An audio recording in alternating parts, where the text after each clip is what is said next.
Ever wondered what it takes to turn your vehicle into the ultimate adventure base camp?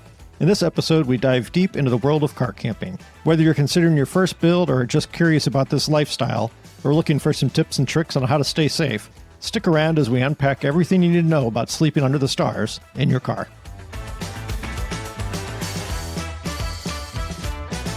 Welcome to episode, what are we on now, Jeffrey? 6 of Shutter Nonsense? Episode 6. Episode 6, hard to believe. Yeah. Of course, in the real world, we just launched episode 1. So in our bizarro world timeline of trying to figure out where we're at compared to recording and reality. So we just launched episode 1. That's, I think, mostly what we've been up to the last week since we recorded episode 5. I got to say, I'm pretty excited about how the launch went, even though we launched a week ahead of time. I know, right? Like, whoops, we're live. We're sorry about that. We thought it was going to take a lot longer to distribute through all the different platforms, and ended up taking I think Spotify took 12 hours or something, but you've been here in a week. It took just a few hours for the most part. Yeah, I don't feel like anything took more than 12 to 16 hours to get live. And like you said, I had heard it could take up to 7 days to get approved on Apple, but I think that one came through within felt like minutes. It was the first one to go through. So, hey, whatever. It's Shutter Nonsense. We'll do it live. Exactly. Just kick it off a week early and try to scramble to let people know. So kind of to that note, I was going to say I should let everybody know the first 3 episodes are going to be weekly, but this is episode 6. So right, but that doesn't matter. No, we're going to have to handle that through social to handle that communication. Hopefully it went well for future us. I think it will. Like I said, I'm really pleased with the reception. Feedback's been overwhelmingly positive so far. We're starting to get a little bit of a community building up on Patreon, so that's always good to see. And hopefully we haven't disappointed people with the subsequent episodes now that we're 6 into it. That's pretty much what I was up to, and I think you were the same, right? Did you really do anything else photography-wise? Podcast was definitely the focus. I was going to skip my own YouTube video this week, but I happened to get a burst of energy, and so I did one, but it was all about this podcast. It was sort of like an announcement that this podcast that. I should probably do the same thing. Yeah, it was sort of a scurry, throw it together, 4-minute video to just talk about what we're up to and things like that. But yeah, it's been all podcast related. There's a lot more. I mean, and you carried a ton of the load this past week with getting things out and, we should put something there and put something there. But it's sort of amazing, how many places you need to go check the box and do something. So hopefully as we get that down, it'll be a little smoother. But yeah, it was all podcast all the time. Yeah. Yeah. The only real update I've got is my boxes for the box set collection. Finally, I see... I got an update at least that I was charged. So that typically, you don't have them? I don't have them. You just got an email.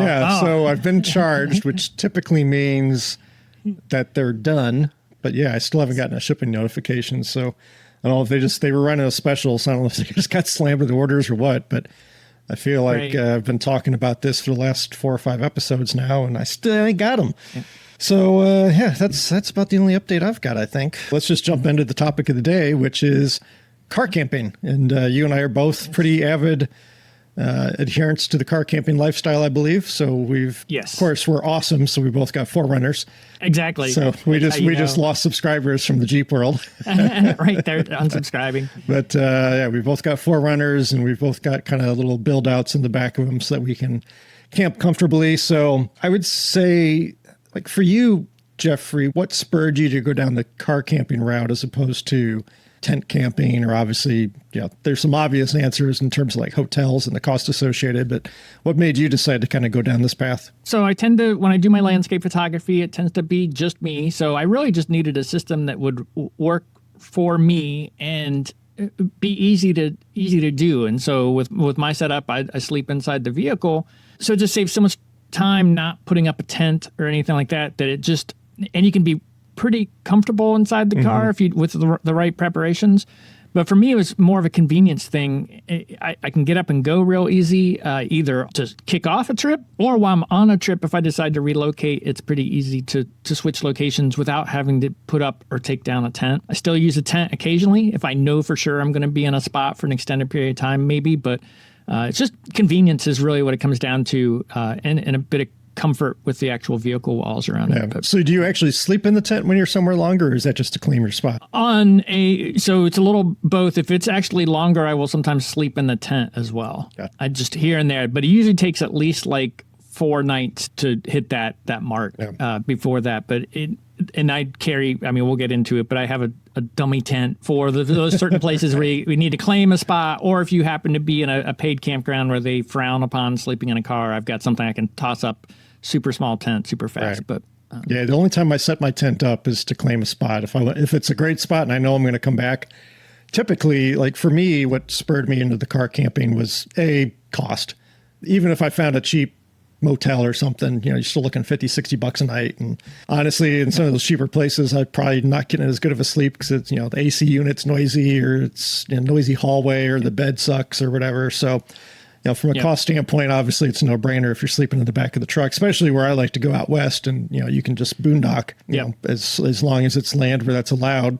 Typically, there's not going to be any cost associated with it. So, yeah, other than that, like for me, it's the convenience, like you said, of being able to just park up and you're basically ready. Like all I really have to do now with my current setup where I'm at is put up my window shades and maybe put the little bug screens on my side windows, and I'm pretty much ready for bed. When I first started out with my first build, my first setup, I was having to like shuffle things around and move duffel bags and storage bins into the front seats and everything. But now I've got it to a point where pretty much the bed is always clear, which is really nice. And the other piece that I find very handy with it is, like I said, if I find a great spot and I'm worried about losing the spot, I'll set up the tent.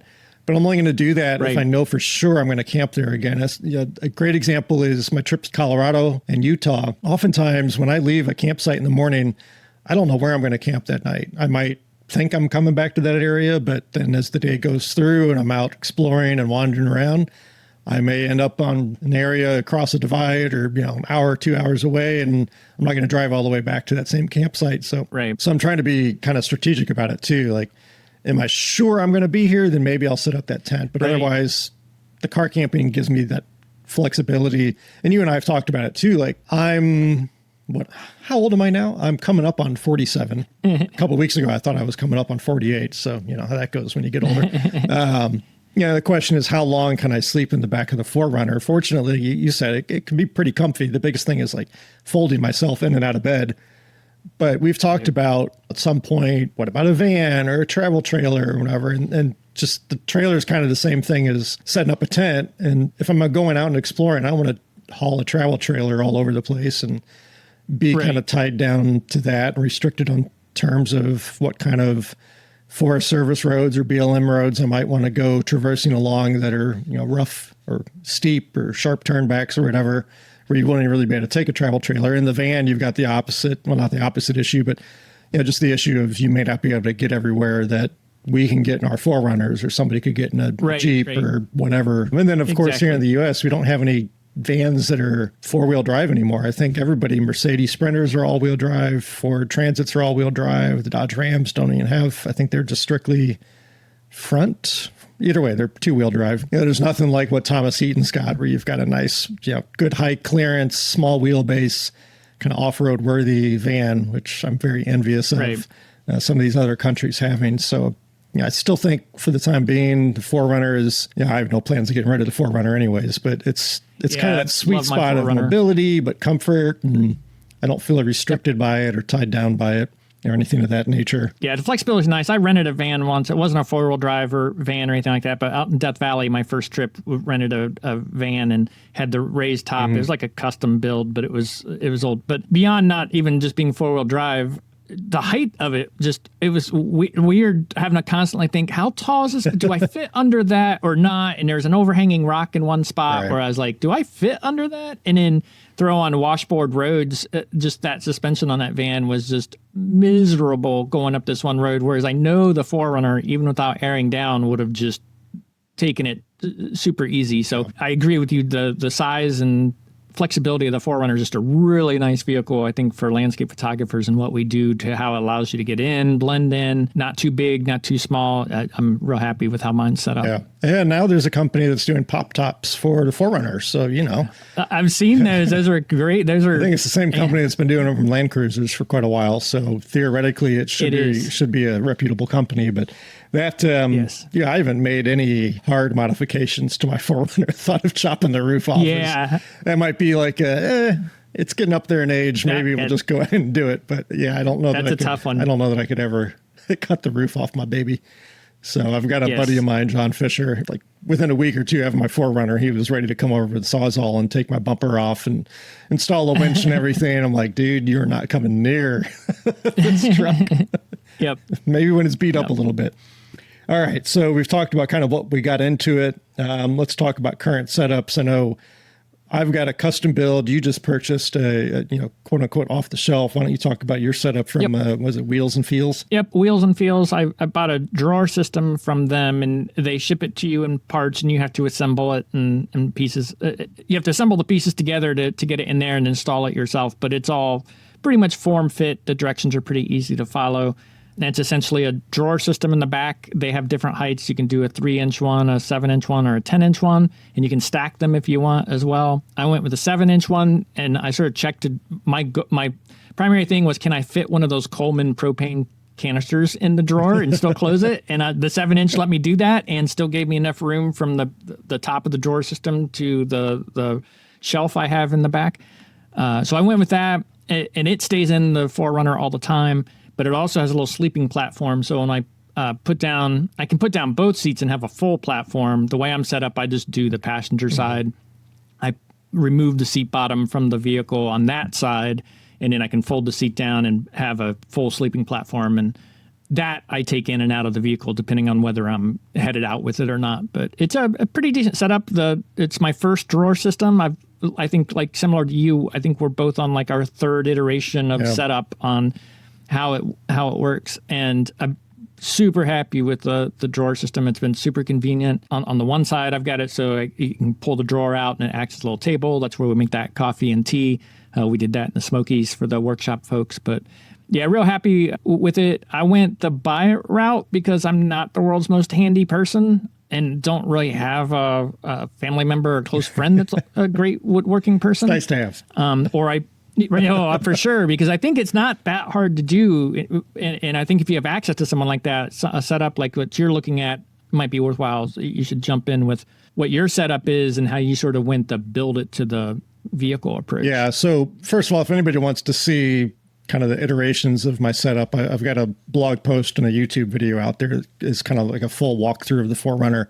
Unfortunately, when I did the video, I was just using my iPhone and I didn't have a external mic with a wind muff on it, and it was quite windy. So the audio is not the best, but gives you an idea of how it's set up. And that's one thing I jotted a note down while you were talking is my advice for somebody starting out is start cheap. Don't go in and immediately buy some expensive kit. Because I mean, these things can run up into thousands of dollars if you're buying something from a vendor. Yes. Which is the nice thing about that Wheels and Feels that you went with. I was impressed with the quality and the build and the design for a really reasonable price, all things considered. For my needs, though, they don't have a split that would work for what I'm currently in the process of having built.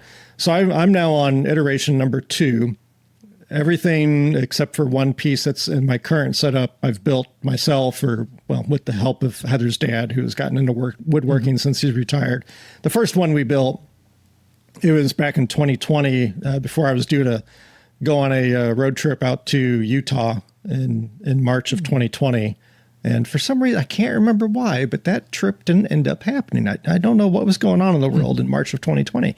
What could it be? Right. So that setup, I first used it that summer, went on a family camping trip to Colorado when things kind of loosened up a little bit. And of course, we were outside, so whatever. Like I said, it was built, like that thing could probably withstand a direct nuclear hit. Like it was just way overbuilt. I mean, right.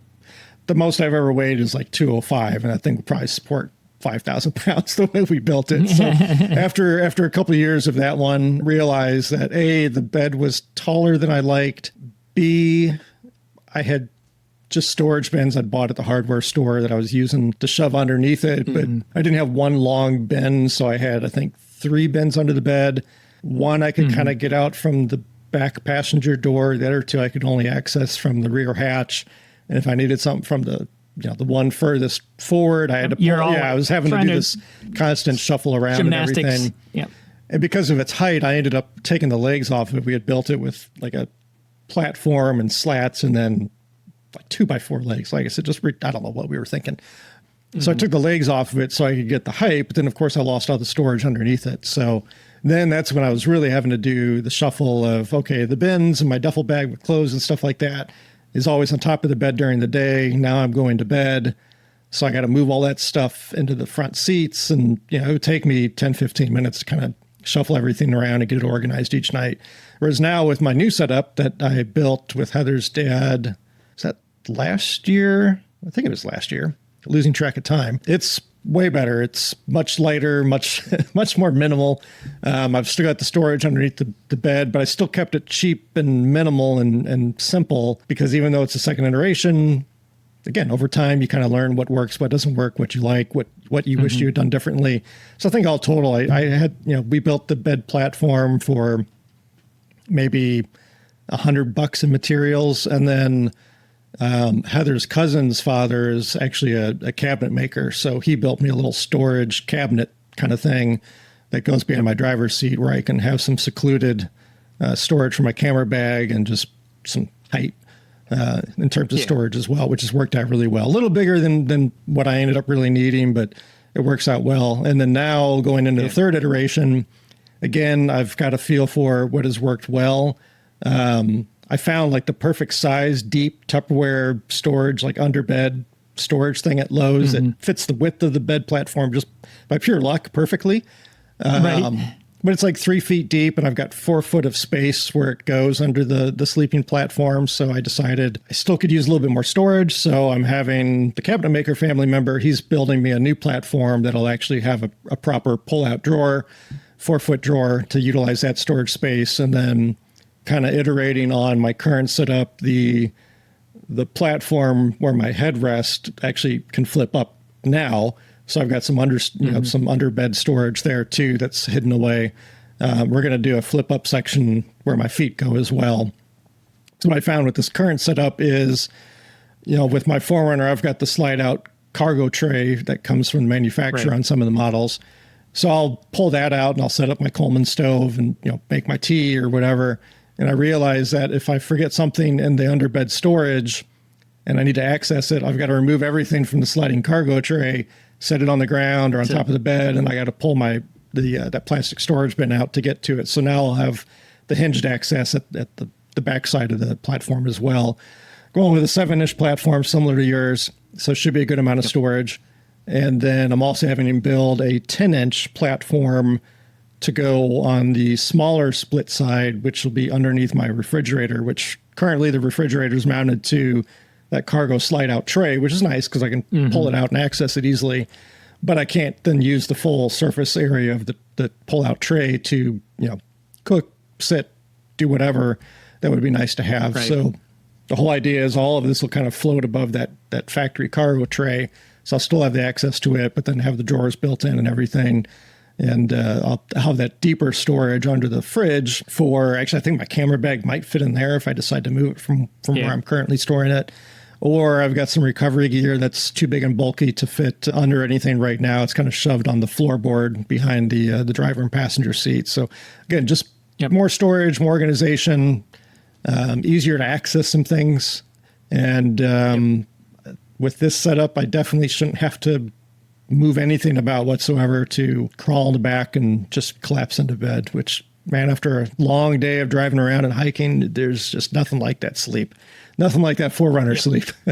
So, for sure. They can be pretty comfortable. Yeah. It's pretty amazing. So anyway, all of that is to say, like, if you're just starting out, you're thinking about, like, you've thought maybe you want to go down the car camping path, I would definitely recommend before you go out and buy some expensive kit or even a cheaper one like what you did is if you've got any kind of woodworking skills, just start super basic. Heck, I've got the sleeping platform plans up on my website that can be downloaded for free. So there's a shameless plug.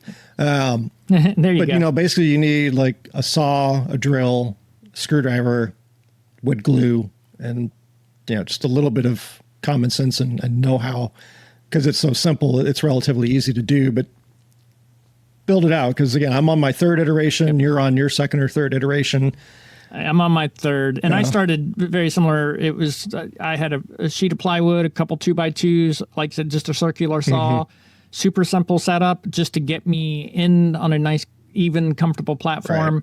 And that was my first iteration. And then I'm like, I rebuilt that one because I decided I wanted to have a little slide on the one side, not even a table, just a sliding, or I'm sorry, not even a drawer, but like more of a sliding piece that came out so I could use it as like an impromptu table. And then I was like, oh, I want a riser because that would give me more storage in the vehicle. Right. So I added a riser in there. And after all of that's when I finally sort of got, okay, I sort of have a better feel. But to your point, it all started out with like $75 worth of wood. And it was a crude implementation. I'm far from a woodworker, but it was functional and let me actually get into the vehicle to try it out. Right. So I agree for sure. Start simple and small, see what works, what doesn't, what do you really need to be bringing with you, and that'll inform your decisions. So when you hit that option 3, option 4, you know what you want. And so if it's a little more expensive, you're more comfortable doing it as opposed to finding out you just bought something that doesn't work for your style. This isn't the tripod scenario of spend the money up front and you're going to save money in the long run. Like, you don't know what you may not even end up liking car camping. I mean, there are obviously some things you've got to consider in terms of, you know, where you're camping and your comfort level, and just comfort level in terms of your surroundings, and, you know, whether you're by other people or not. And then obviously you're in, you know, comfort level inside the vehicle. And some people start off just with a platform to get a nice flat surface. Tristan Todd is doing this right now, or just did this with his new vehicle, where he's just got a real basic, like, got it to a point where it's flat, and he's got an air mattress, little blow up. Actually, I think it's just a sleeping pad, like a camping sleeping pad. And that's how he's starting off. Again, keeping it nice and simple, start figuring out what works. The other thing I would say, and this is actually, you know, in our prep notes, we've got a, you know, what non-photography gear do you bring? That's something too, is, you know, from a photography gear standpoint, I'm bringing typically what I'm going to bring, which you can go back and listen to episode 2 if you haven't listened to that one to you know, hear us talk about everything we carry in our bags. But from a non-photography standpoint, I'm still learning almost trip by trip. Like, when I first started off, I was just bringing way too much stuff, way too many clothes, way too many snacks, and, you know, just whatever, tools, recovery gear. I was bring a camp toilet on every trip, even if I knew I was going to be near toilets, just in case. So you also start realizing, what do I and I don't I need to bring, which, as I get more storage space built into the vehicle, I'm actually carrying less, but with the storage I'm building in now, or will have soon in the next few weeks, it just means everything's going to be a lot more accessible, and I'm not carrying a whole bunch of stuff that is just in the way of the stuff that I really do need to get to. So to that end, like, when I went to Colorado last year, yes, I carried my camp toilet with me. It's just a little, you know, it folds down. I can tuck it on the side behind the, or in the back of the truck next to the fridge. And I've got that if I'm out somewhere remote, and I'm good to go. And, you know, in case I am not in near a town or, you know, what have you. You know, of course, nobody wants to talk about it, but it's the reality of either you're digging a hole or you're going to have a little bit of comfort and use a collapsible camp toilet. We've both got kind of our, not emergency tents, but like for me, I've got I think it's a 4-person tent. It's bigger than what I really need, but I got it free from the old job back in the day. So that's my stake, my claim to a location if I'm going to be going out during the day. That's the downside to car camping, is your camping setup goes with you. So, you know, it used to be I would leave a camp chair in sight and hope nobody just threw it off to the side. But now I'll set up the tent as a claim. And, you know, if it was hotter than expected, then maybe I would want to sleep in the tent instead of the back of the 4Runner, just because it's not going to get quite as stuffy inside. Although I've got some accommodations from an airflow standpoint in the vehicle too. I'm trying to think what else I've got. Recovery gear. I don't have a lot of recovery gear. I don't, especially when I'm by myself. I'm not going any place really crazy where I should get myself into too much trouble. But again, you never know. You know, a lot of people carry the Maxtrax traction boards or something similar. I don't feel I would ever be in a position I need those. I've actually they're called Go Treads. They're little fold up. They're kind of like Maxtrax boards, but they fold up. Never had to use them, but not as bulky. Yeah, I've never had to use them, but they've got a carrying bag. I keep them again on the floorboard behind the front seats, and it's there, ready to go if I need it. I've got a shovel, I've got a machete, I've got basic tools, socket wrench, screwdriver. I've got a rubber mallet. What else do I have? I've got a big old blade. You've got an air compressor too, right? Yeah, I've got an air compressor if I need to air down the tires and air back up. I've got a tire pouch kit. Yep. We've already talked about first aid kits from a photography gear standpoint. Yep. I've got a first aid kit in the vehicle as well. What else? We've touched on we've both got Coleman stoves. You've got a jet boil too, right? Yeah, I take 2 stoves on a lot of trips, mainly because the drawer lets me keep the bigger stove in there all the time. I just allocated space for it. But so I have the Coleman 2-burner stove. Actually, it's the Eureka version, but that's when I'm really making a real meal. And I have the jet boil because of my coffee addiction. That's so crazy fast. I can make a cup of coffee in under 5 minutes. So it stays in there as well. Handy for boiling water if you're trying to do some sort of instant meal. Yeah. So I have that. Do you have recovery gear at all?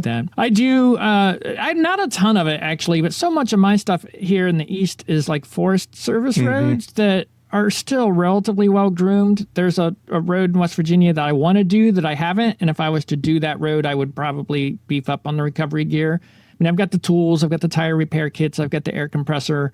I've got a lot of things like that. But as far as like a Maxtrax or something, no, because I'm sort of similar to you. I feel like they're so big and bulky and they're just going to sit there, and I would just turn around probably before I made the decision. Right, exactly, I would the number of times I've had to even consider that as should I go or not go is so minimal. It just hasn't been something on my radar. I have a rope that could sort of double as a recovery piece. The rope's mainly for just crazy down climbs or something like that. Right. But I do keep a rope that's an old climbing rope in the car that could be rigged for a recovery type thing. I don't have a winch on the vehicle or anything. I think if I did even more of this, then I would consider some of that stuff. But right now, the roads out east here, even our forest roads, just aren't that crazy. Yeah. And it's easy to avoid the crazy ones, and you're not really missing out. They're more like it is purpose dedicated to you're doing that road for the purpose of going off-roading, not as whereas out west, I feel like more of the roads are, no, you can go see some really cool places if you can drive this road. Yeah. So, yeah, like I said, I'm not going to do anything crazy when I'm by myself. And a word of caution I will throw out too is like if you get anything like a 4Runner or a Jeep or a Tacoma, whatever vehicle that may be better known for going off-road, be really wary of going on to subreddits or forums and listening to the advice of off-road kit and gearing and everything. 'Cause, I mean, everything is, you can't go out without a winch, you're going to die, or, you can't go out without a 3-inch lift and this and that and all these crazy things and Maxtrax boards and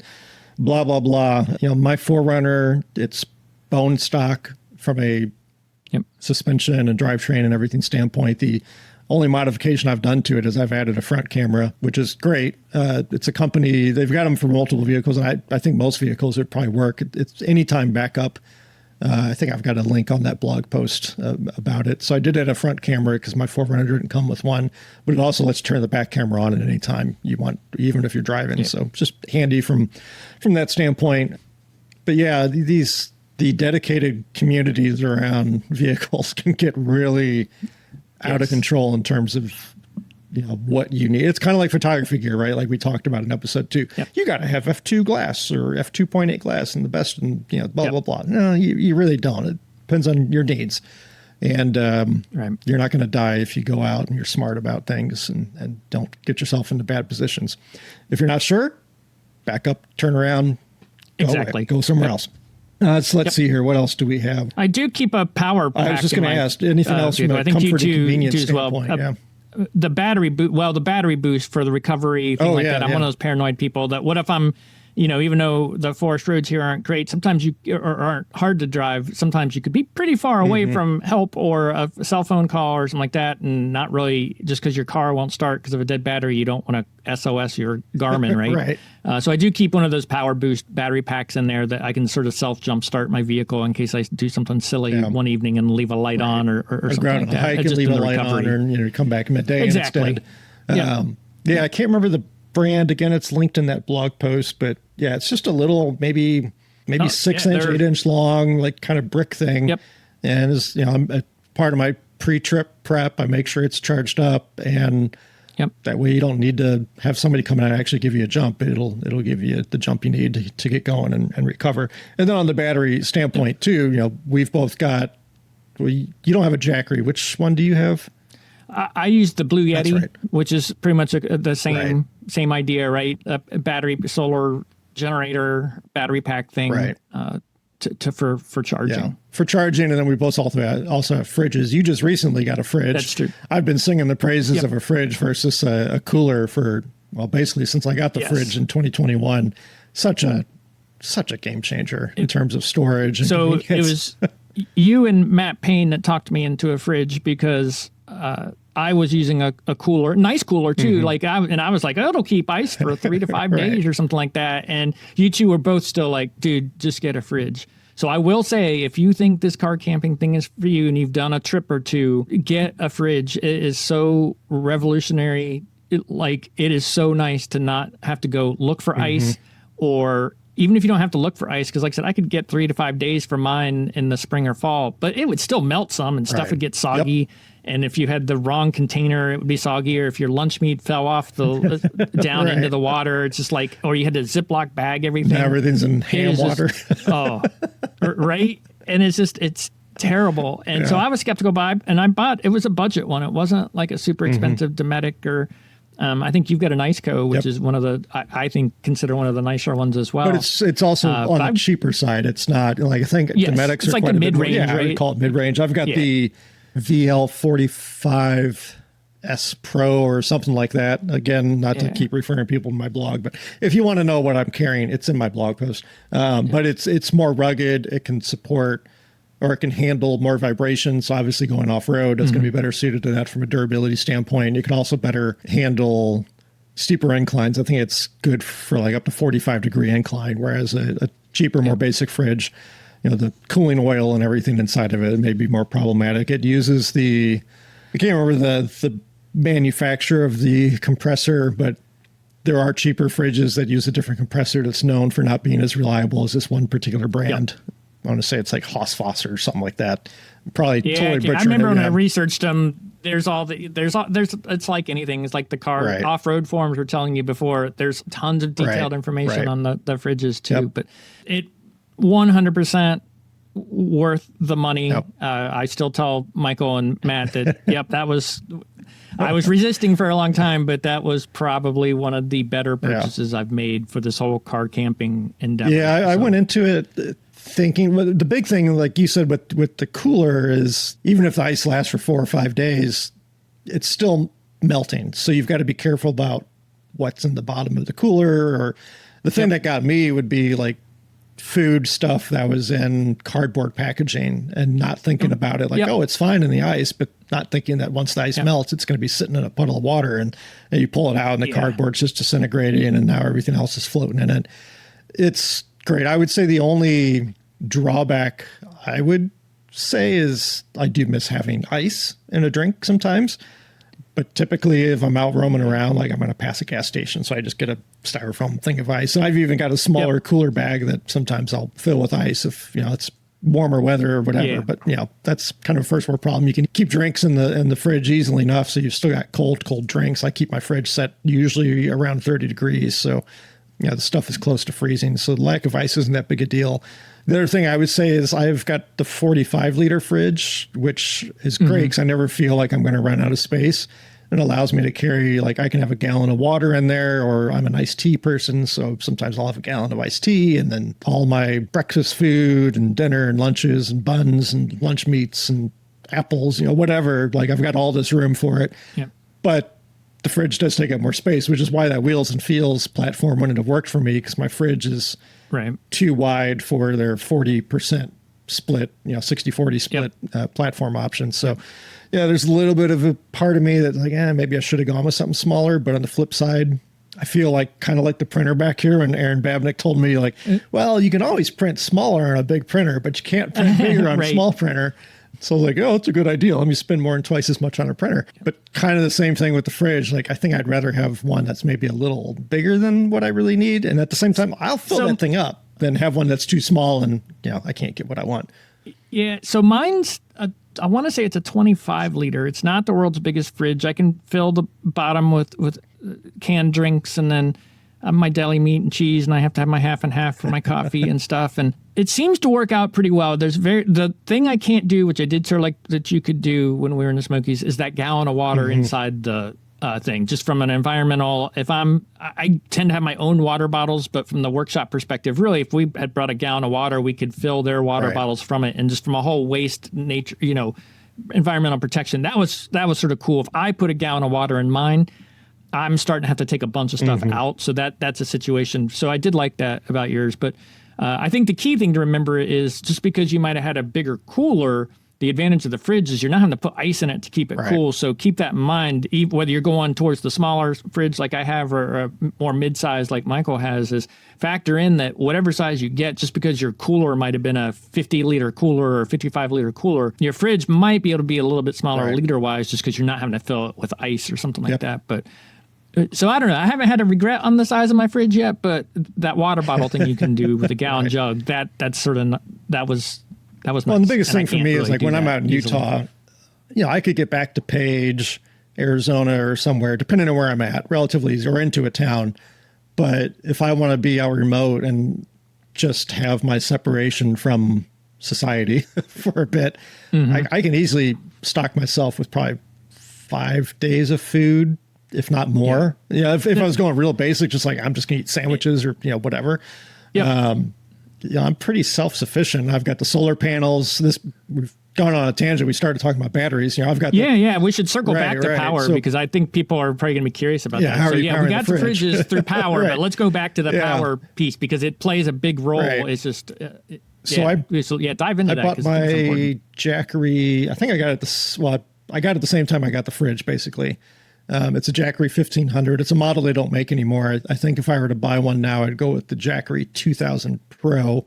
So it's a 1500, watt hour, however they rate it, battery with, I think, a 2000 watt surge capacity. I've never had any issues tripping it or anything like that. I mean, I'm not running anything super intensive off of it, but it's a 12 volt fridge, so it's drawing 35, 45 watts if it's cooling. Piece of advice on the battery ratings is when you look at it, it's like, oh, well, it can run a 12 volt fridge for 8 hours. You might go, well, that's barely going to get me through at night. But that's if it's running constantly.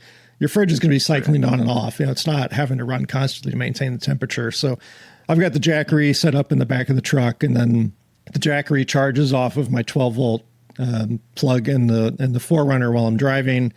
And then the fridge just runs off the Jackery all the time. So that way, if I'm stopping, I don't have to worry about having a relay that automatically switches over from, what do they call it, house power to shore power, whatever.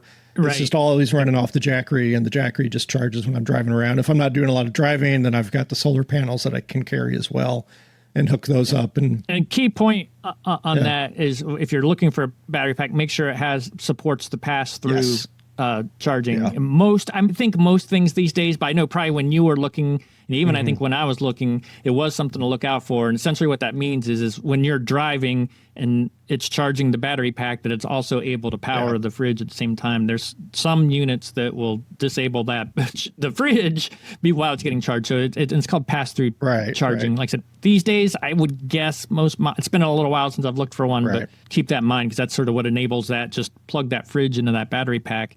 And if the car's on, great. Battery pack's getting plugged or powered up. Fridge is running. Car's powered off. The fridge is still running. You're just not charging your And for the sake of full disclosure, my Jackery technically it can do pass through charging, but you're not supposed to.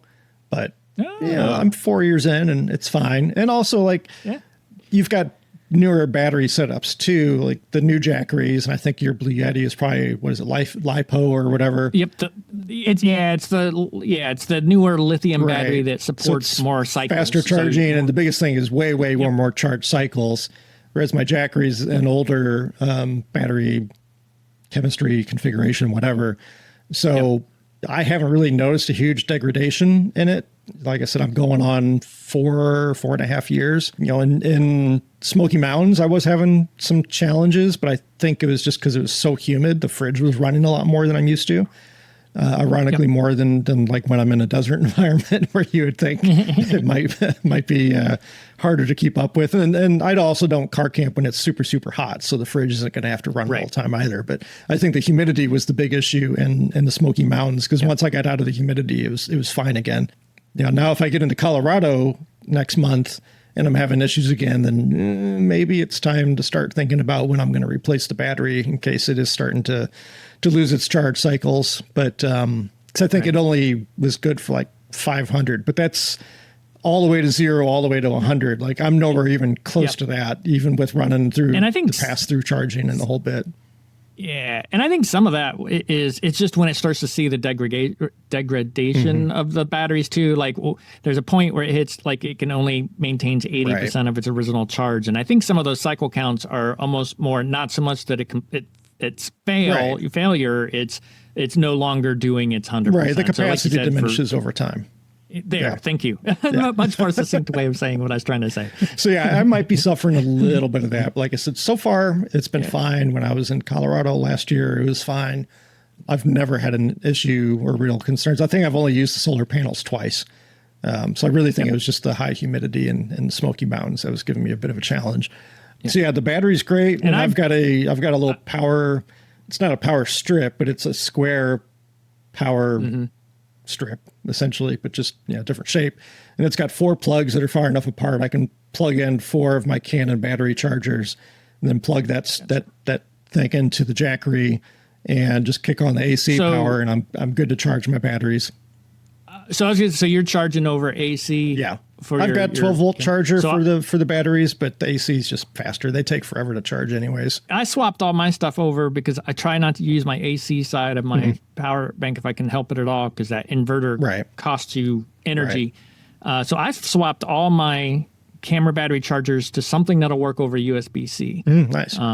And I did that partially so I don't have to use the inverter side of the power bank. And then 2, one day we'll talk about flying and doing landscape photography, but because some of my trips involve flying and I'm going to be in a place that doesn't have a lot of power, I charge off the smaller power banks that are pretty much only used. There is no AC option to them. So I've switched everything over to USB. I try to not power anything over AC if I can at all. Yeah, there's the inverter hit, but at the same time, like charging those batteries, it pulls like 2 watts. So yeah, and that may be one of those things where I dove into some power forum and they're like, "Oh, never turned it on." Similar to like we were just talking about that off-road stuff that I latched onto that. But yeah, that's I think that. And in solar, just real quickly, you have solar. You said you don't use it often. Yeah, I think the only thing I charge off AC is the camera batteries. I don't run anything else off. So maybe if I was like, I gotta have my hot water, instant electric kettle, like that would be AC, and would probably drain me like 30% of the battery just in one cup of water. But yeah, solar panels, I carry them. I've that little storage cabinet that I had built. Conveniently, it can hold all 4 of my panels. I usually only bring 2 of them on trips because, again, I've never really had how many a huge watts need. Do you? Can you? They're 100 watts per panel, so I can do 400 okay. watts total if I had all 4 hooked up. Cool. But yeah, I've only done that. So I've got a 200 watt times. Portable panel. I've got a 200 watt portable panel. Like you, here in the East, it's actually sort of hard to use them. I went 200 watts just so that if I was under a little bit of tree cover or our classic Midwestern cloudy skies, I would at least get some power. But really, anytime I've tried to use them out East, I just really haven't had enough sun to use them. So like going to the Smokies where I knew we'd be driving a lot, I didn't even bring them with me because I'm like, I knew we'd be driving enough that the battery would stay charged from that. When I know I'm going to be sitting still, there's another park over in Pennsylvania where I've taken him because I knew all my driving was going to be very short. It was going to be at the campsite. Then we're going to go drive like 5 miles to a trailhead and then go do our thing and then go back to camp. So, I was driving a minimal amount and I took solar panels to that. Right. But yeah, I have them, but it is for those that aren't into this world of power generation, you can connect solar panels to these to charge those units up if you're not driving a lot. And I think out west it works really well where you get the nice sun. Yeah, let's see. I used them in Oregon. That was just as we were heading in our last little leg of the trip out there. I accidentally knocked the 12-volt plug in the 4Runner, and so I wasn't charging the battery while I was driving. So I just threw the 4 panels out or 2 panels out and charged up a little bit when we got to camp. But other than that, I didn't use them. And then I used them I think I've used them in Utah once, and then I did use them one day in Colorado last year where I hadn't done a lot of driving. I think it was a day I kind of took like a break day, so I wasn't out a lot. And the truck was sitting in the sun, so it was much hotter in there, even though the outside temps weren't all that hot. So I just took 2 of the panels up to top it up a little bit. But I think the lowest I got was actually in that Smoky Mountains scenario. I got down to like 11% one day. And again, I don't really know what was going on with that. 'Cause you weren't having any issues, but the only thing I figured was just something with the humidity was causing my fridge to just run more. Yeah. Well, I mean, I had the smaller fridge, and when mine struggles, it's a similar environment to like where you were having that trip to Pennsylvania that touched on. That was the hardest time I ever had keeping everything running and powered, which was funny because it was the shortest trip I've done with that setup, but the temperature then was 90 plus and humid. So it's, big difference on that. Yeah. So let's talk like the other things I run off of the Jackery. I've got a USB fan that I run at night. So good one. We're getting 45 minutes under here. So to kind of get through this, we've talked about like 3 things. I've got a USB fan that I run at night for airflow and just like worked great in the Smokies. It was more humid. So that airflow really made a difference with the humidity. And then I've got elastic. They're made for the 4Runner. You can get them for most vehicles, I think, but they're just elastic mesh window screens that you can put over your windows. Yeah. So I put those over both of the side windows and the back. And then I put the windows down a little bit. And obviously, if it's going to be raining or something, I'm cautious about that. But that way I can kind of have a cross breeze, and I've got the fan kind of situated to either blow on me if it's warmer like it was in the Smokies, or if it's a cooler night, I still want that ventilation, because one thing you do have to worry about with car camping is condensation buildup. And, if you're in a cold environment, you run the risk of getting frost buildup on the inside, which is no fun to deal with. But also you run the risk of getting condensation behind your paneling and everything, and then you can get into a mold situation. So I do try to be cautious about ventilation. So I also always pop up the moonroof on the 4Runner. I don't slide it back fully. I just pop it. And then I've even got it's a magnetic bug net that I found that can go over that. So if I'm in a buggier area, I don't have to worry about anything getting in through there. And then in those scenarios when it's not real hot, I'll situate the fan so it's kind of blowing away from me up towards the sunroof or the moonroof, trying to get the moisture from my breath directed up towards that a little bit for ventilation. And I'll have those side windows open typically as well. If it's really, really cold, maybe I don't open the side windows, but typically I'll have those cracked an inch or two just to keep that airflow going. And I've finally found there's a company now that makes a magnetic netting for the tailgate window as well, which I've always wished I had, because then you can slide that down. And in mine, at least the TRD Pro model I've got, there's a little bit of a spoiler above the window. So it comes. So in the rain, it would work well. If it's raining, I'll pop that open, but then I worry about bugs getting in. So maybe I think that magnetic thing is like $80 though. It's rather expensive for what it is, but it'd be nice to have. So I've got that.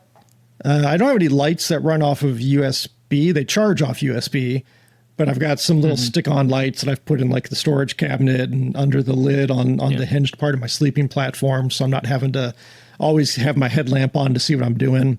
One of the nicer things I bought I think it was 2 years ago, that I've since kind of upgraded and replaced, but they're USB rechargeable, foldable magnetic lights that I use when I'm at camp at night. I can stick them on the outside of the truck. And so if I'm cooking or whatever, I've got nice bright lighting. I'm not having to set up something on a stand or have a lantern on a table that's maybe not lighting things up really well. So I had 4 of those. They weren't USB-C, which was annoying. I'm trying to get to a USB-C only life someday. I'll get there. But also I was finding that they didn't hold their charge real well in cold weather, which in Utah is a problem. So I've since upgraded to people might laugh, but they're from Matt's Off-Road Recovery. They're called Matt's lights, and they weren't cheap. I want to say they were like $70 each, but they have solar charging, so you can just set them outside and they'll charge up. They've got a built-in wall plug, so you can plug them into the wall if you happen to be somewhere and charge them up. They charge off USB-C. They pivot around. They're magnetic. They hold their charge. They don't drain when they're not being used, really anything at all that I've noticed so far. They're brighter. They're a little bit bigger, but I've used those on a couple trips now, and those things are great. Much pricier. I saw them in the Smokies. Really nice. You had it. Yeah, you had it in the Smokies, and it's a nice setup. I really like that it has the solar charging. All the lights I use are usually little clip-on lights for like the interior, but they're all solar charging for the most part. So I just throw them in the dash or set them out during the day. But yeah, it looked really cool, and that's cool. It's got so many ways to charge it. And they claim it'll charge off any light, just like a solar calculator back in the day. I haven't tried it, but I haven't used the solar charging yet. But which I guess is a testament to how long they last too, because I've not had to charge them yet. I don't even think I charged them out of the box. They were already pretty well charged up, so I just said, screw it, threw them in the truck. I've only got 2 of them. It was nice having the 4 because I kind of have them, around each door. The only thing I wish would be have a light like that maybe was motion activated, both from a convenience standpoint. So if I got up in the middle of the night, that it would just be out there and would come on, but also from kind of a security standpoint. Yeah. So I don't know, is there anything else you carry? I think we do want to talk about the security and safety standpoint too. Yeah. I mean, you covered it. The ventilation I do, lights of various types. I lean towards the solar powered lights standpoint, but I have the netting, the window covers. So yeah, I think you and I have super similar setups on that front for all the same reasons. So one thing before we get into safety, we can talk a little bit about hygiene too. So like I might be out in Utah for 7 days straight, sleeping in the back of the truck and with no shower. You can get outdoor shower water holders and everything, but I'm really trying to keep things as simple as possible. And then if you suddenly throw a big tube of water on the side of your truck, I've already got an awning up there, which is something else we probably need to touch on if we have time. But we do need to touch on awnings. You're just adding a lot of weight up top, which isn't the best if you're on tilty roads, bumpy roads, whatever. But I just you can go to REI or Amazon or whatever, and there's all kinds of camp body wipes, and you can get dry shampoo for your hair if you want to.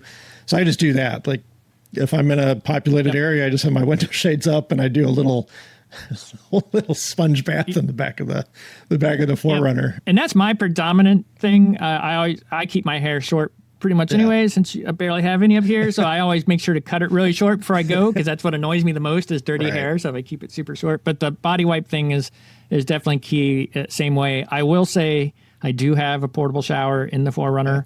It's one of those flex tail ones that you dip the one end into any form of water. It could be a bucket of water. It could be whatever. And then it's a USB powered pump, and it works amazingly well. I've actually never used it for its intended purpose. I've actually mainly used it to clean tarps off when I'm out in the field before I load them back up.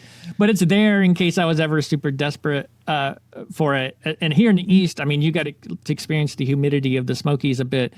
The humidity here is just, you can shower in your house, walk out, and instantly feel. We get it in Texas. Well, it's not too bad where we're at, but I grew up in St. Louis, so I'm well familiar with Midwest humidity. So you know what I'm talking about. You get I'd get dressed for work and have a dress shirt on and everything. You step outside and everything's just a wrinkled mess by the time you get in the car and get where you're going. You're just drenched. So I have that option available in the 4Runner. It doesn't take up a bunch of space.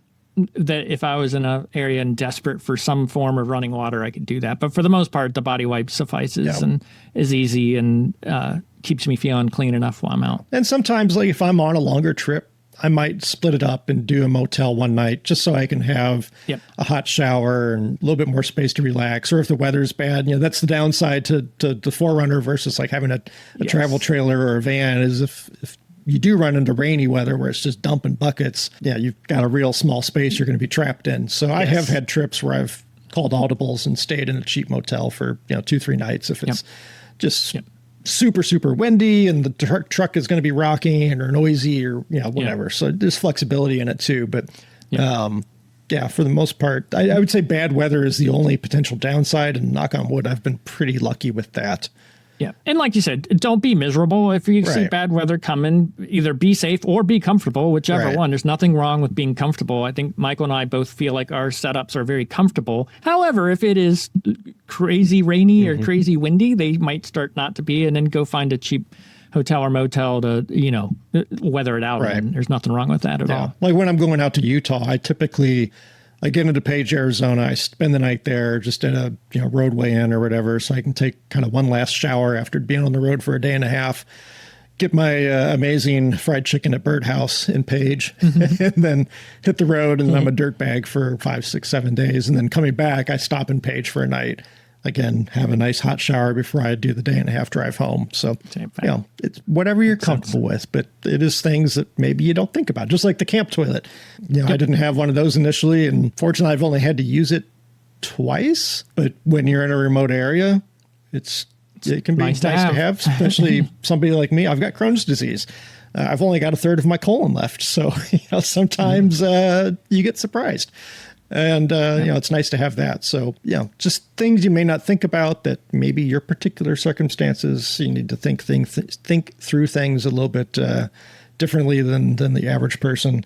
And then we had talked about, from a safety standpoint, to me, it's being smart about where you're camping. And I know, like, my mom worried about me camping out in the middle of nowhere. And now that my mom's gone, her sister has taken on that task of worrying about me. And, you just go out and camp and sleep and, in the middle of nowhere. And I feel far safer in the middle of nowhere than if I'm sleeping somewhere and I know there's people around. Right.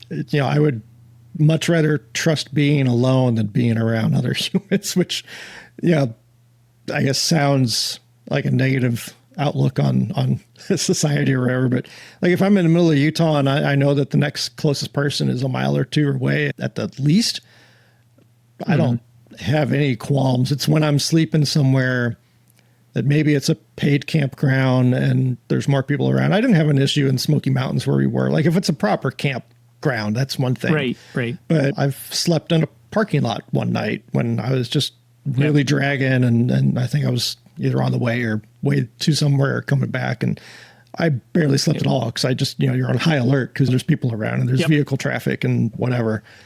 And then I carry things. Like I said, I've got a big knife that I have accessible, and there's things you can have with you that can make you feel a little safer as well. Yep. Yeah, and I do the same. I feel like I'm very similar to you. I'm a relatively confident person. A lot of it's be aware, right? Trust your gut. If your gut is screaming something's not right, trust it. Like just relocate. We're in a vehicle, we can move and just do it. So trust your gut. I bear spray should I need it. I also have a large knife accessible as well, which really I hope that never happens because that just does not sound like a fun time of anything. Like the bear spray to me sounds way more attractive than resorting to that. I just don't see myself as a knife fighter, but it's there just to, just in case. And like you said, just be aware of your surroundings. Think about it. Know where your keys are. I do make sure I know where my keys are quickly, so it's not if I hear something disturbing. Because we're in a 4Runner, technically I can crawl up to the driver's seat, never leave the vehicle, and be available. But I don't want to be hunting for my keys, so I always sort of try to put my keys in the same spot. So if I am woken up in the middle of the night unexpectedly, it's not where's my keys, where did I leave them, which nook, which cranny. They're right here. And I can move to that spot pretty easily. Yeah, I always keep. It does remind me time too. It does remind me of time you mentioned stopping in a parking lot once. Pre-4Runner, a long time ago, I was traveling and sleeping in a car and stopped at a truck stop or a rest area just because I was tired, exhausted. And I slept with an ice axe because I was younger then, and I was more nervous because, like you say, you get all these people, cars moving all the time, really hard to keep what's going on. But I had to sleep, and I had an ice axe due to that particular adventure. So it was like I slept, put the ice axe right next to me, and I'm like, okay, I'm ready. But I've got the big camp knife. If that's not enough, I've got my small camp axe, and if that's not enough, I've got the bigger machete. So you could just I've got them all accessible. Set, so. That is one thing I would say. I've seen people build out van builds, and they put up a bulkhead to where they block off the front of the van. Like if you do find yourself in a bad situation, you want to be able to get to your driver's seat and be able to drive away without having to get outside. Because obviously if there's somebody sketchy outside or threatening outside, well, you're not going to go outside to open your side door or go around and get in the front. So that is certainly nice. Like for me, it's just a matter of I'd have to pull down basically a few window shades real quickly and start the truck, and I'm good to go. Really, if push really came to shove and it was like a dire situation, I've got the front camera, backup camera, like since I can turn them on whenever I want, like I can just turn them on and drive by camera, pretend I'm driving a video game and getting away. So I think what you said early on in this little segment is like, definitely be smart about it. If you're not comfortable, trust your gut, trust your instincts, find somewhere else, or if push really come to shove, get to a motel or something and do what's 100%. Best for you. And I think also starting out, one of the notes we had for ourselves, what do you recommend for somebody that might be intimidated by it, is plan ahead and think through what you're going to need, but don't go out on a week-long trip for 2 days from home for your first time. Like find a local park or somewhere where you can just do it in your driveway, even like find a place you can go nearby to test it out for a night, a couple nights, and maybe build up to the longer, bigger trips. Because again, I'm 5 years into sleeping in the 4Runner, and I still, like every trip, I'm like, oh, it'd be nice to have this, or, I've been carrying this thing for 5 years and I've never once had to use it. So I'm going to leave that at home. So ease your way into it. Don't go full bore, don't jump into the deep end right off the bat, and see what works for you, see what you need to tweak and modify, not just from your setup standpoint, but also what you're bringing and everything else. And again, back to the safety standpoint, just be smart, trust your gut. We mentioned awnings. So this also, to me, kind of ties into the safety standpoint. Like I don't leave my awning up at night, A, in case it gets windy or something, but B, if I do find myself in a situation where I want to be able to go, I don't want to have an awning set up that's sticking out 6 feet off the side of my truck and stake down into the ground. I want to be able to just get in the front seat and go. The only time I might leave it up is if I'm in an area where I feel pretty comfortable and maybe it's raining and I just want to have the protection if I need to get up in the middle of the night or in the morning or whatever. But typically I don't. And the safety aspect is part of it. Is if I find myself in that 1 in a million scenario, I want to be able to, like I said, just remove a couple of window shades and go. I don't, I'm not going to get out and mess with an awning. But from an awning standpoint too, you and I have had conversations. I've only used my awning like 3 or 4 times. And to that end, if somebody wants to buy a 6.5 foot Rome awning with sidewalls and you happen to be in the DFW area, hit me up, because I'm looking to get rid of mine. It's 6.5 foot long, and I think it extends out 6 or 8 feet. I can't remember, but I'm always by myself, or 99% of the time I'm by myself. And that thing is such a pain to set up by myself. Like with that type of awning, I wish I'd gone with a shorter one. And really, I only use it if the weather's bad, or like in Smoky Mountains, I set it up because I was waiting for you, and the sun was beating down on me, and I wanted to sit outside, but I wanted some shelter from the sun. But it is such a hassle to set it up, and it has to be a dire situation basically for me to use it. What I'm looking at now, and you and I have had plenty of conversations about this, is there's a company called Kammock, Kammock. I think it's OCK or OK. And they've got a self-supporting, basic cantilever setup. It's kind of like what you would find with a 270-degree awning or a 180-degree awning that folds out and then extends. But it's just a standard, what is it? This would be a 7-foot awning, and you can pull it out. I think it extends out to like 3, 5, and then 7 feet or 6 feet or something. And it's self-supporting. You can get poles, you can get a tie-down kit. But for my purposes, where maybe I just want to get a little bit of shelter from sun or light rain or whatever, I'm really strongly considering that. It's not cheap is the biggest thing. It's expensive. No, they are not. And there are other brands that offer self-supporting awnings now that are like half the price, but looking at them, they don't look like they're built as well. So I'm thinking I might be taking the plunge on that.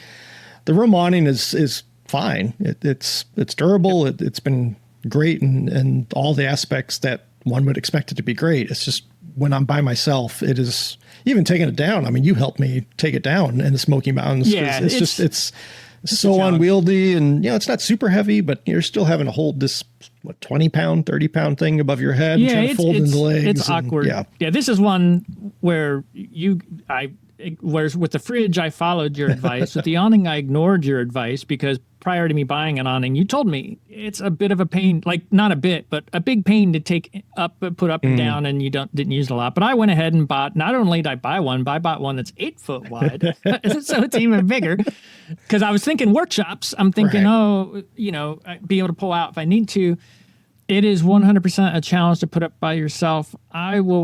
I almost pulled the trigger on like one of those 180-degree awnings, but I was like, instead I went to YouTube and I watched a whole bunch of videos on how to put it up by yourself. I did the same. I'm going to do a little bit of practice this season and see if I can get the hang of it. So I'm probably going to give it another 6 months to a year, maybe Black Friday. If I haven't got it mastered by then, I'll find a deal somewhere. But yeah, the awnings, and I love the concept, right? The shade, it was super nice in the Smokies for the shade. I've used it in Pennsylvania during the rain, but I had someone with me, so we both were able to put it up and get it set up, and we had a place, and it worked amazing for that. But if it'd just been me, wow, or you throw a little bit of wind into the mix, and then it's like, oh gosh. So, but for the moment, I'm going to just be frugal, and I'm going to try to practice these YouTube videos in the front yard and see if I can master this. Yeah, I did the same thing, my friend. And let me tell you how it worked out. We'll revisit this, right? So I think an awning's awesome, but one that can at least get extended, self-supported while extended, even if it needs poles to brace a little bit, that's fine. But that initial act of getting it up and then putting it back away it's a challenge if you're by yourself. So keep that in mind. That is a case I probably wish I had listened to Michael on the awning advice, like I'd listened to his fridge advice. I tried, man. I ignored him. I tried to warn you. Yep.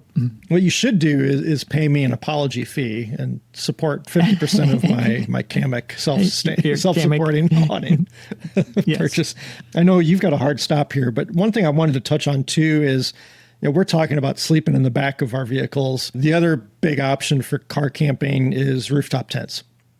Now, I personally have never slept in a rooftop tent. I've never considered a rooftop tent. Honestly, I don't like the idea of them. And I kind of feel like it's one of the, like, I know people like Matt Payne loves his rooftop tent, swears by it. He's got a hard shell. So, he claims he can set it up in like a minute, take it down in a minute. But for me, it's just, I don't want to have to climb to the top of the truck to get in and out. Yep.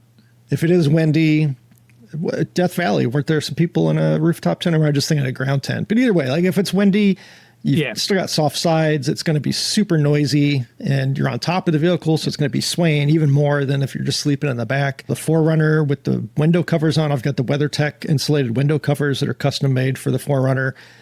They keep things pretty toasty inside. Push really come to shove, I've got a little AC, like just tiny space heater I can throw on, or if I happen to be somewhere with signal, I'm bougie and I can start my truck from the phone and let it warm up for 5-10 minutes and shut it back off. Sleeping in the back can be really cozy. Like I said, I've had some of my best sleeps in the last 5 years in the back of my 4Runner. And I just, also with a rooftop tent, I wouldn't be able to get in the garage with a rooftop tent. I barely clear my roof rack as it is with our garage. So I'd either be parking on the driveway all the time, which I don't want to do, or I'd have to have somebody basically meet me at home when I get home and help me take the rooftop tent off, which would be a pain. Yep. I'd have to get a new roof rack. I've got the TRD Pro roof rack, which doesn't really work with rooftop tents. It can, but talk about awkward. Right. So I don't know your thoughts on it. I don't know if it's something you've ever considered, but I've considered it for sure, because it's like, that would free up a lot of storage inside the vehicle. I could probably ignore a lot of the wind. I have a lot of background in tent camping, so I'm sort of used to rain on a tent or wind on a tent, and it's not perfect. But I think the two things for me that really do, it's the climbing up and down. That just doesn't seem like a whole lot of fun first thing in the morning, or getting up there, realizing I forgot something, and now I need to go back down. And just so that the climbing up and down is sort of a turnoff to me. But probably the bigger factor is, I don't know about you, but I know as a landscape photographer, you get up crazy early in the morning to make it to a sunrise somewhere.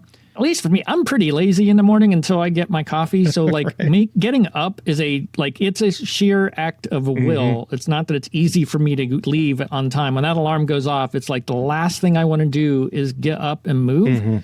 So for me to wake up, if I was the slightest bit like, maybe I'll miss sunrise this morning, a rooftop tent would kill it every time, because I would be like, okay, Now I have to climb down, Right. and then I have to tuck in all this stuff. And I know Matt Payne says his goes down up and down really fast. And I don't know. I don't see how it could be like the morning I left the Smokies, I started bright and early. Literally, my alarm went off, and I knew I didn't because you were, parked next to me. And I was like, I don't really want to wake him up. So I literally, like, the alarm went off. It took me like 3 minutes. I climbed up to the driver's seat, started the car, and just left. Like, there was no climb up and put tent down or anything like that. And so to me, because I know what my tendency is early in the morning to wake up and go shoot sunrise, I'm like, that rooftop tent would kill that motivation every morning, and I don't need to be putting more hurdles there. So that to me is the biggest one, is that takedown step, because of when I want to leave camp. Right. Or even if it's after a long, hard day, like, I know they're easy to put up, but you still got to get the ladder out and blah, blah, blah. And well, like you rolled in like midnight into the Smokies when you got there? Yeah. Like, you're exhausted from a 13-hour drive or something like that. And so to your point, is what you really want to do. Okay, now I got to climb up there. And yeah, I'm with you.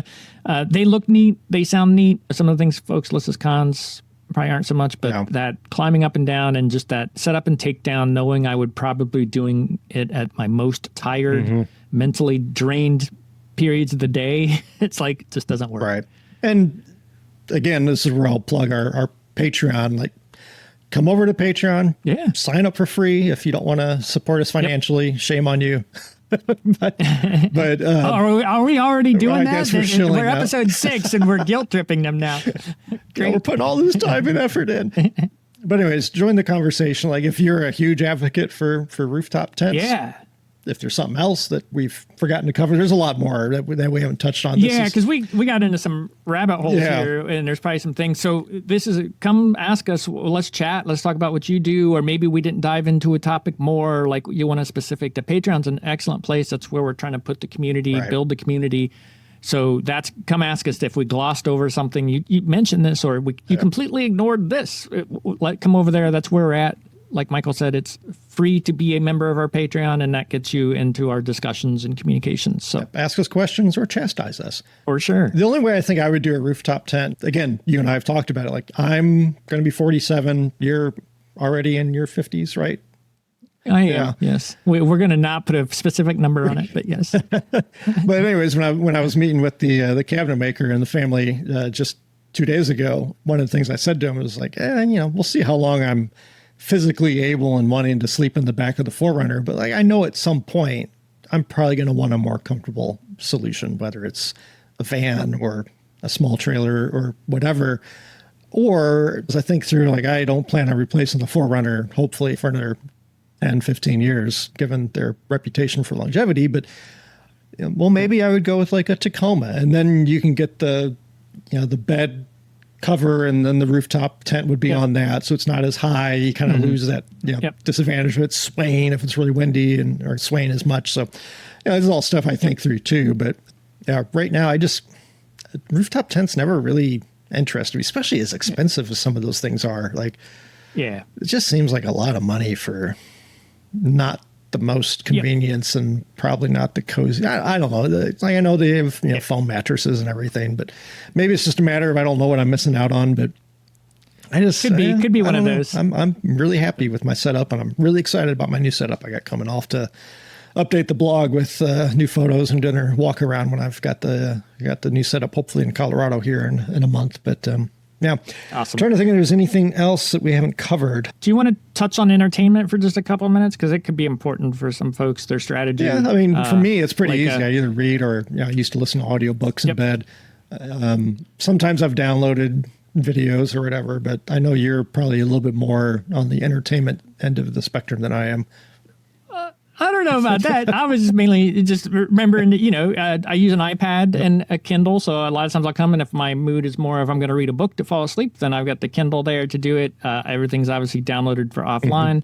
And then before any big trips, I always download. Netflix lets you download movies to your device. So does Amazon Prime. So if you're one of those members, I'll just, before a trip, I go in, I clear out all my previous downloads and go find a few shows I want to see or potentially watch and toss them on there for that. So that's really all I do, just to just remember to do the download for offline so you don't have to worry about having a connection. YouTube Premium lets you download. So if you want to build up a queue of Shutter nonsense and entertain yourself with it, go for it. Yep. I don't find myself, if I have the problem I run into is if I have like a bar or two of signal, I tend to get into rabbit holes on like YouTube instead of some, I'm trying to like, even if I do have a little bit of signal in the truck, I'm trying to let's just read. That's my routine at home. I don't have the TV on. We don't have a TV in our bedroom or anything like that. I read until I start dozing off and then I go to sleep. So I'm trying to take that same approach.